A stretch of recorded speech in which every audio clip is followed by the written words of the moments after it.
সূর্যটা মাথার কাছে চলে আসবে ভাই সেদিন সূর্যের প্রচন্ড তাপে মাথার মগজগুলো ভাতের মাড়ের মতো গলে গলে নাকের ছিদ্র আর কানের ছিদ্র দিয়ে বেয়ে বেয়ে পড়বে।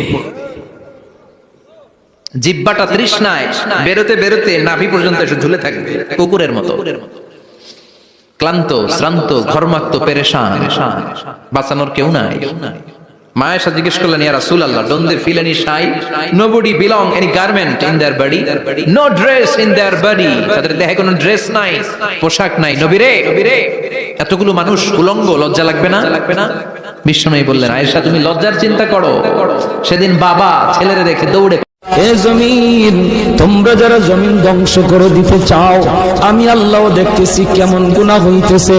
যেই মানুষ আমি আল্লাহ এত আদর করে বানাইলাম, আসমান আল্লাহ বানাইছেন কুন ফায়াকুন বইলা, ফেরেশতা আল্লাহ বানাইছেন কুন ফায়াকুন বইলা, জমিন আল্লাহ বানাইছেন কুন ফায়াকুন বইলা, কিন্তু আমারে আপনারে আল্লাহ পাক কুন ফায়াকুন বইলা বানায় নাই।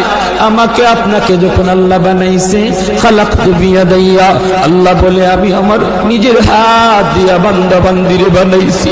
কারণ এই চেহারার মধ্যে এত দামি কপাল, ওই কপাল দিয়া বান্দা আমার কুদরতি কদমে সাজদা দিবে।